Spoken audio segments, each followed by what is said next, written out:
¿Qué tal? Me da mucho gusto que estés conectado. En esta noche vamos a aprender mucho acerca del perdón de Dios, cómo su amor, su misericordia está al alcance de aquellos que lo buscan. Así que, hermano, prepárate un té, un café, ¿sí? Y comencemos. Y podemos ver en el primer verso que nos dice: bienaventurado aquel cuya transgresión ha sido perdonada y cubierto su pecado. Bienaventurado el hombre a quien Jehová no culpa de iniquidad y en cuyo espíritu no hay engaño. ¿Te das cuenta de las palabras? Nos dice: bienaventurado aquel cuya transgresión ha sido perdonada. David hablaba de la gran bendición que hay para el hombre o la mujer que conoce el perdón de Dios. Y nosotros, al igual que David, tenemos la oportunidad de conocer esta bendición en nuestra propia vida. La Biblia nos dice que todos necesitamos el perdón de Dios. Todos hemos cometido pecado. Ciertamente no hay hombre justo en la tierra que haga el bien y nunca peque. Todo pecado es a la larga un acto de rebelión en contra de Dios. Como resultado, nosotros necesitamos desesperadamente el perdón de Dios. Si nuestros pecados no son perdonados, pasaremos la eternidad sufriendo las consecuencias de nuestros actos. David, que era un hombre al que la Biblia marca que andaba conforme al corazón de Dios, tuvo algunas temporadas significativas de pecado y lo que podría llamarse reincidencia o decadencia espiritual. Entre ellos encontramos el tiempo de David en Siclac, en donde David, en esos momentos de angustia de ser perseguidos por el rey Saúl, decide rebelarse e irse de la tierra de Israel, recibiendo las consecuencias de sus actos. Luego vemos a David siendo rey, codiciando y tomando a Betsabé. Después de ambas ocasiones, David llegó a la confesión, al arrepentimiento y al perdón. Y es que la forma correcta para tratar al pecado es confesarlo a Dios, abandonarlo y pedir perdón a Dios. Cada uno de estos pasos amerita una observación más detallada. La confesión es la forma adecuada de tratar el pecado. Naturalmente, para confesar nuestro pecado debemos reconocer nuestros malos actos. Todo el mundo ha pecado, incluso los creyentes en Cristo. El apóstol Juan escribió a los creyentes: si decimos que no tenemos pecado, nos engañamos a nosotros mismos y la verdad no está en nosotros. Confesar es estar de acuerdo con Dios. Si la Biblia llama pecado a algo que estamos haciendo, entonces también debemos llamarlo nosotros pecado. En nuestra confesión debemos ser lo suficientemente valientes para ser completamente honestos ante Dios. Recuerda que Él nos promete que si confesamos nuestros pecados, Él es fiel y justo para perdonar nuestros pecados y limpiarnos de toda maldad. Esta promesa era alentadora para la gente a la Juan escribió en el primer siglo, pero es alentadora para nosotros el día de hoy. Es el corazón del Evangelio. Jesús está sentado a la derecha de Dios Padre, una posición de poder, de influencia. Él intercede por los que son suyos, que lo son por la gracia a través de la fe. Cuando alguien que está en Cristo peca, es como si Jesús dijera a su Padre: he pagado por ese pecado, perdónalo. Y el Padre nos perdona sobre la base del sacrificio de Jesús en la cruz. Él es fiel al hacerlo de acuerdo con su promesa, y es justo al hacerlo porque Jesús ya ha pagado el precio del pecado. Al igual que David, debemos abandonar el pecado. Esta es la forma apropiada de tratar al pecado. Cuando Jesús perdonó a la mujer sorprendida en adulterio, le dijo: vete y no peques más. Vete es esa palabra, ¿sí?, que lleva perdón y liberación. No peques más. Ese es el mandato de Dios. Debemos esforzarnos en caminar tomados de la mano de Dios y dar buen fruto en nuestra vida. Nosotros no podemos afirmar seriamente que estamos tratando adecuadamente con el pecado si nos negamos a dejarlo. Si encontramos una serpiente venenosa dentro de la casa, no jugamos con ella, la sacamos del lugar. Si descubrimos un cáncer en nuestro cuerpo, no seguimos como siempre, sino comenzamos un programa de tratamiento a fin de alcanzar un estado de salud sano. Y si nos damos cuenta del pecado en nuestras vidas, hacemos todo lo posible para cambiar nuestro comportamiento. David sabía lo que era ser un pecador culpable.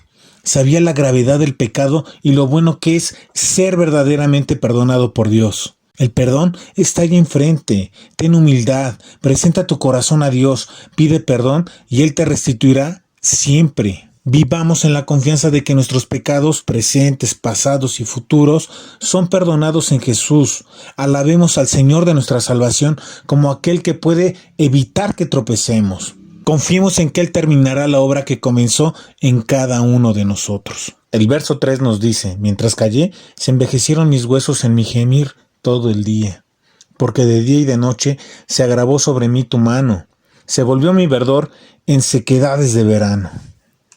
Ahora David recordaba su estado espiritual y mental cuando mantuvo su pecado oculto y cayó en lugar de confesar y de arrepentirse. El pecado no confesado lo hicieron sentirse viejo, oprimido y seco. Esta es la lucha interna que sufren los que han pecado, sea creyente o no. Aquí es claro que el rey David había conocido la comunión con Dios, pero aquella dulce comunión había sido rota por su mal caminar. El no creyente a menudo es insensible a su condición perdida y no siente tanto la falla de comunión con Dios. Nosotros podemos ver que no vale la pena postergar la confesión y el arrepentimiento. El pecado es como una serpiente: cuando uno la cubre, la mantiene caliente para que pueda picar y herir más fuerte, inyectando más veneno en nuestra vida. Un creyente que ha conocido la paz y la comunión con Dios siempre estará triste e inquieto cuando está rota esta comunión, pues el Espíritu Santo que vive dentro de cada uno de nosotros está redarguyéndonos, mostrando nuestra falla y llamándonos a ponernos a cuenta con Él. David tardó en reconocer esto. Sin embargo, al mirar hacia atrás, entendió que esa miseria que sentía, ese vacío que tenía en su corazón, estaba directamente relacionada con la opresión del pecado no resuelto y la rebelión contra Dios. David parecía sufrir más por el resultado de su pecado, es decir, la culpa y la falta de una verdadera comunión con Dios, que por el pecado en sí. Idealmente, todos estamos terriblemente afligidos por el pecado en sí, pero hay algo que decir a favor de la confesión y la humildad por el resultado de nuestros pecados. Cuando David expresó: se volvió mi verdor en sequedades de verano, la sequedad y la miseria de David se transformaron en realidad en algo bueno. Demostraron que él era de hecho un hijo de Dios y que el pacto de Dios no le permitía vivir cómodamente en el pecado. Aquel que no siente desdicha ni sequedad en tal estado tiene mucho más cosas de qué preocuparse para el tiempo y la eternidad, ya que la obra del Espíritu Santo convence al hombre o a la mujer de Dios de su pecado y de la dureza de su corazón. Esto es una marca esencial de aquellos que verdaderamente pertenecen a Dios. La consideración de la obra del Espíritu Santo es tan importante que David hizo una pausa para la consideración y meditación continua. El verso 5 nos dice: mi pecado te declaré y no encubrí mi iniquidad. Dije: confesaré mis transgresiones a Jehová, y tú perdonaste la maldad de mi pecado. Y es que el perdón estaba listo y esperando a David, mientras él estaba de acuerdo con Dios acerca de la naturaleza y la culpa de su pecado. La restauración estaba lista, pero la confesión del pecado era el camino hacia ella, y es el mismo de cada uno de nosotros. El orar diariamente proporciona la plataforma para confesar nuestros pecados y arrepentirnos en el proceso. Seamos sinceros, todos pecamos diariamente, ya sea que lo sepamos o no.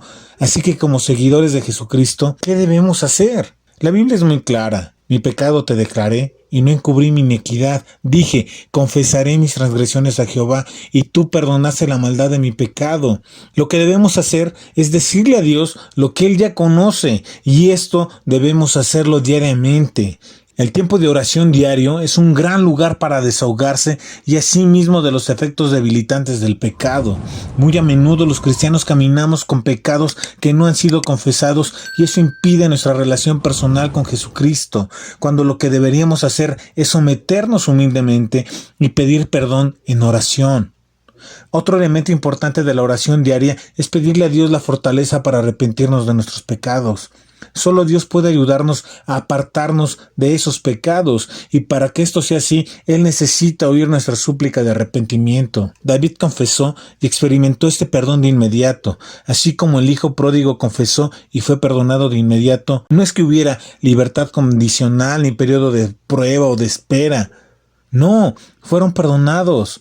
Así que no perdamos el tiempo y presentémonos en arrepentimiento delante de Dios. Arrepintámonos de nuestro pecado y Él extenderá su perdón a cada uno de nosotros.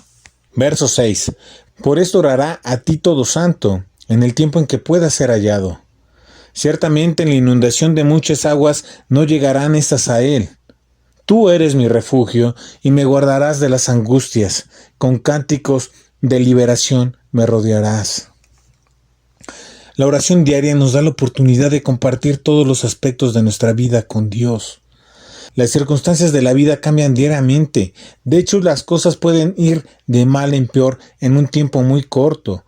Dios nos llama a que le presentemos nuestras preocupaciones para que Él disponga y para su eventual bendición. Él también nos llama a que compartamos nuestras alegrías y nuestros triunfos, así como nuestros errores, como nuestros pecados. Dios nos dice muy claro en Jeremías 33:3, clama a mí y yo te responderé y te enseñaré cosas grandes y ocultas que tú no conoces. Dios quiere que le clamemos para que Él pueda responder a nuestras oraciones. Él también quiere compartir con nosotros las bendiciones increíbles que podríamos haber perdido si no hubiéramos llegado a Él a través de la oración. Santiago nos dice, acérquense a Dios y Él se acercará a ustedes. Dios nos quiere cerca de Él en todo momento. La oración es algo que todos deberíamos querer hacer diariamente.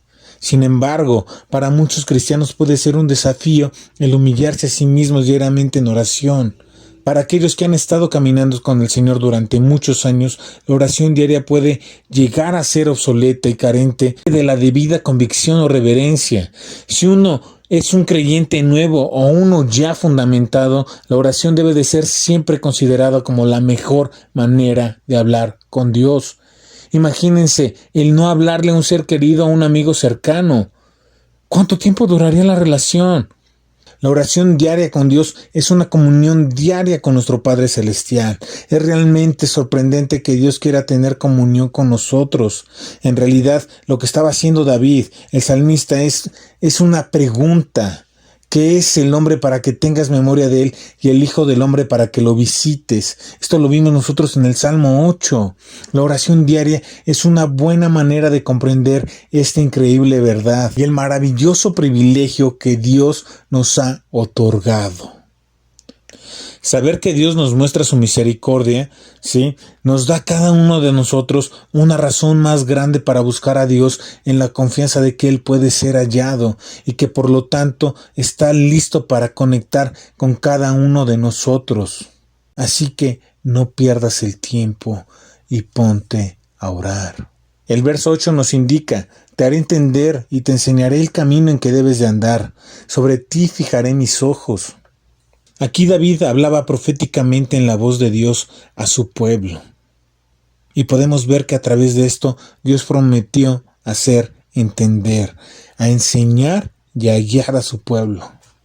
Imagina que tú y una amiga cercana están disfrutando de un paseo por un sendero en el campo. Se encuentran muy cerca, hablan, ríen, escuchan y comparten sus sentimientos. Tu atención se centra en esa persona, excluyendo casi todo lo demás. Te fijas en la belleza que te rodea o en una eventual distracción, pero solo para decírselo a quién, a tu amigo. Ambos lo comparten, estás de acuerdo y ambos disfrutan de la tranquila compañía. Caminar con Dios es así. Cuando entramos en una relación íntima con Dios, por medio de la fe en su Hijo, Él se convierte en el mayor deseo de nuestro corazón. Conocerlo y escuchar su voz es algo que nosotros anhelamos y deseamos, y nosotros deseamos estar con Él, compartir nuestros sentimientos y buscar complacerlo es algo que se convierte en nuestro objetivo. Él se convierte en todo para nosotros. Estar con Él no es una actividad reservada para el domingo por la mañana. Vivimos para estar en comunión con Él. La meta de todo cristiano debe ser vivir en un estado de adoración ininterrumpida. Y esto solo es posible cuando caminamos tomados de su mano. Así que no lo dejes pasar. Tómate de la mano de Dios. Camina con Él. Es lo mejor que puedes hacer en toda tu vida. No seas como el caballo, como el mulo sin entendimiento, que han de ser sujetados con cabestro y con freno, porque si no, no se acercan a ti. Muchos dolores habrá para el impío, mas para el que espera en Jehová le rodea la misericordia. Dios aquí está describiendo a algunas personas como el caballo o el mulo, que necesitan ser controlados por frenillos y cabestros. En vez de permitir que Dios las guíe paso a paso, le dejan obstinadamente una única opción. Dios debe usar la disciplina y el castigo para que le sigan siendo útiles. David entendía esto a la perfección. Describía su condición en su temporada de pecado no confesado. Él era como un animal terco que solo podía ser guiado a través del dolor o la severidad de Dios. Dios permitió que los amalecitas devastaran a David y a sus hombres en Siclac, y después Dios envió a Natán a hablarle duramente a David por su pecado, por tomar la mujer de Urías y a él mandarlo a la muerte. Dios nos lo está enseñando muy claramente. No seamos necios y difíciles de guiar. No le pidamos a gritos a nuestro Creador, a nuestro Dios, a recurrir continuamente a las aflicciones y a las pruebas para mantenernos en el camino o para recuperarte después de haberte olvidado de Él. Dios siempre desea guiarnos con amor y sabiduría. Dios desea guiarnos con amor y sabiduría en lugar de castigo. Nos ofrece guiarnos a lo largo del mejor camino para nuestra vida. Así que aceptemos el consejo escrito de la palabra de Dios y no permitamos que nuestra necedad nos impida obedecerle. David entendía lo que era vivir, al menos por un tiempo, como un impío y los dolores que esto traía. El arrepentido David tenía entonces una experiencia renovada de la misericordia de Dios que le rodeaba. Alegraos en Jehová y gozaos justos y cantad con júbilo todos vosotros los rectos de corazón. Podemos ver confesión, arrepentimiento y perdón en este salmo.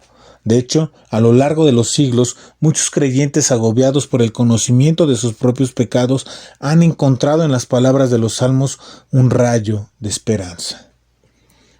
Los salmistas elevaron a Dios tanto la profundidad de su dolor y arrepentimiento como la cima de su gozo al ser perdonados. Se regocijaron al saber que Dios respondería a su confesión y a su arrepentimiento con un perdón completo. Así que, hermano, alégrate, porque nosotros que vivimos en Cristo podemos regocijarnos aún más debido a que comprendemos un poco más. Dios nos ha demostrado que está dispuesto a perdonarnos. Y esto es debido a que su juicio sobre el pecado fue satisfecho por la muerte de nuestro Señor Jesucristo en la cruz. Cuando leas tú estos salmos, toma nota de cada patrón seguido por los salmistas al responder a Dios. Así que, hermano, si te caes, levántate, ponte de rodillas y pide perdón a Dios. ¿Qué hicieron los salmistas? Reconocieron su pecado y su tendencia para hacer lo correcto, pero también se dieron cuenta de que el pecado era una rebelión en contra de Dios mismo. Y eso los llevó a admitir sus pecados delante de Dios y confiaron en la disposición de Dios para perdonarlos. Y ellos aceptaron su perdón.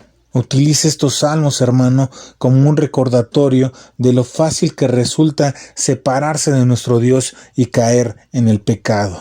Pero también cada salmo nos va a mostrar lo que necesitamos para restablecer esa relación.